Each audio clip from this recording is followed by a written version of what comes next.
Hello, SDC students. This video will get into the classwork assignment for 2.2 and how to create a simple animated emoji using a new software program called Piskel. With that, you can find this in your you can find this assignment in your classwork under either 2.2 or 2.3, depending on which class you are in. And then attached to this assignment, you're going to see some examples of high def or high resolution emoji icons, and then examples of low resolution emoji icons.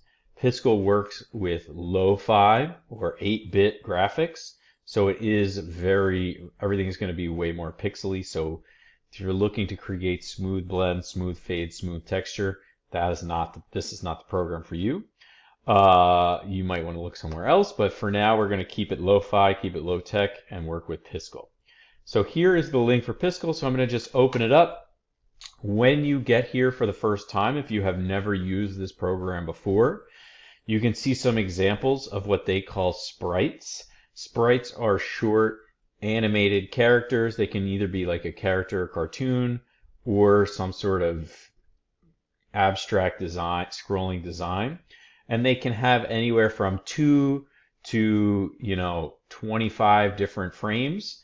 And the more frames they have, the more smooth, more fluid the animation will be. When you're first starting here, I would highly recommend that you sign in and create an account with your school email address. This way, everything that you work on in this class will be saved to the cloud. As you can see, I already have created an account. I've done some other animation, so I'm going to be demonstrating how to create something like either one of these two today, but we will be slowly working up to creating a sprite character starting next week.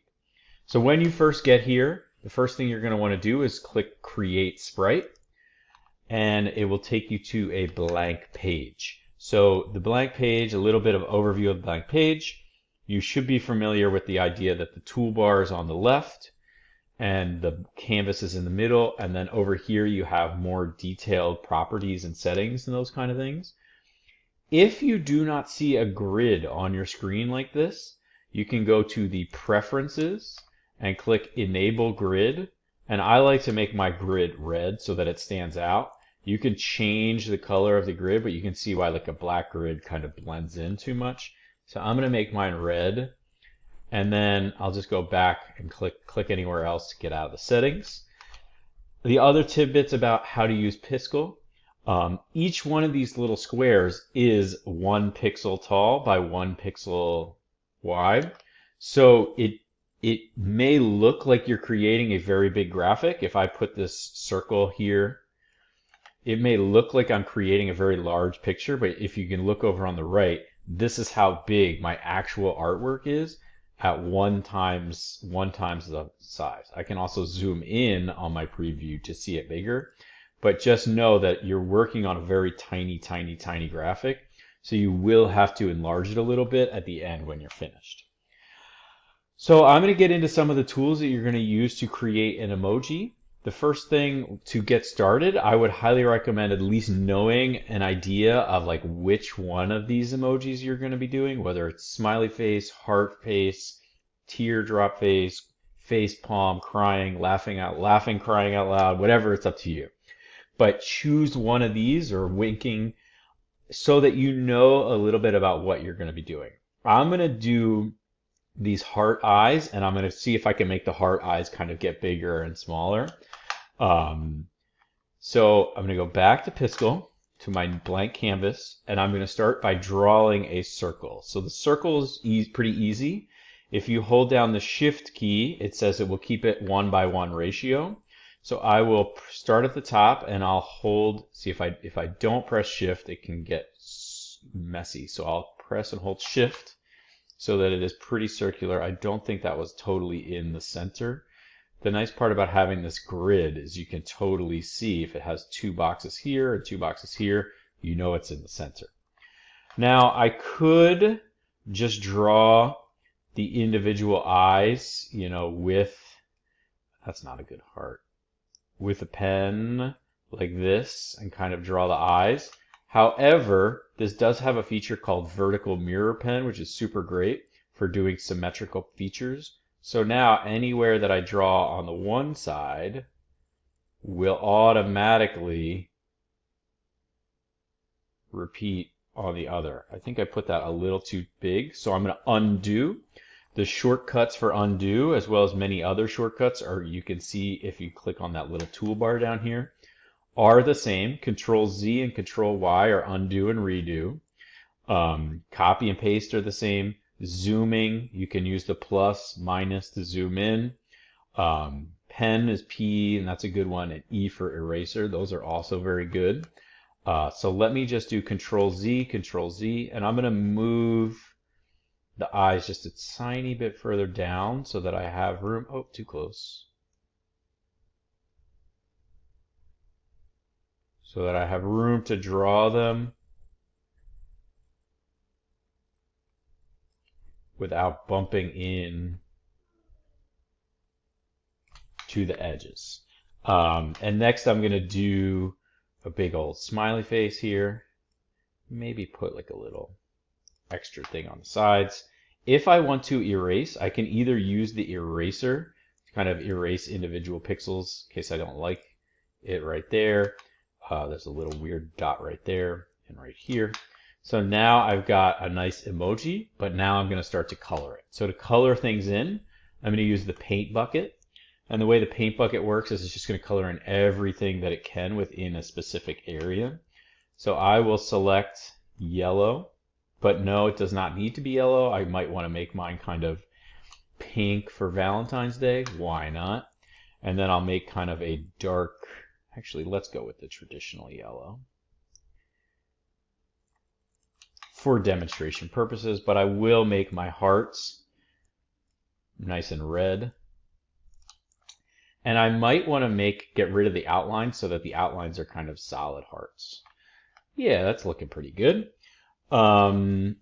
So I've got a pretty good 1x1 frame animation. My preview, if I want to see it bigger, I can click this little preview and pop up. And now I can kind of enlarge it to see what it will look like really big. So next I'm going to get into how to create the short animation here. So to do that, you're just going to click duplicate frame. And when you do this, what is happening is it's switching between 2 frames, 1 frame and 2 frames at a rate of 12 frames per second. So the way animation works, every single step of a movement or motion is a frame. And a good way to get an example of that, if I delete this and I just add a blank frame, right now, it is blinking between frame 1 and frame 2 at 12 frames per second. If I turn this way down, it's blinking at 3 frames per second. So it's blinking 3 times in 1 second. Turn it way up, it gets really flashy. But I think for simple 2-frame animation, just 2 frames to 3 frames per second is all you're going to need. So I will again delete this blank frame and duplicate it. To create some sort of motion, all I need to do now is make one tiny change to the features of this artwork. I can, if I use the move tool, I can make general movements to just the placement or the shape. So for example, right now it just looks like it's scooched to the left, and you can kind of see the frame preview over here. It's just kind of moving. But I said I wanted to see about maybe making its eyes get bigger or smaller. You can also select individual shapes within it by using this shape selection tool. So if I wanted to select this heart, I could do that. And now if you hold down the shift key, you can move the heart like left or right or up or down, but it's not going to let you make it bigger or smaller. So I could kind of move it and then press enter, do the same thing over here, press enter. And now it looks like, this is actually kind of cool. I like it. It looks kind of like it's popping out.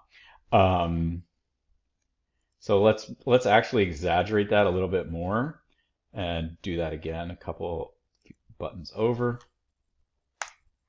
and then repeat over here. 1, 2, 3.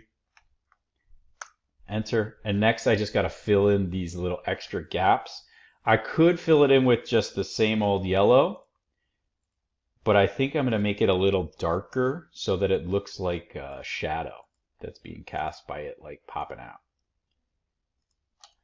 So that's it. I've got a nice looping animation of this heart emoji guy.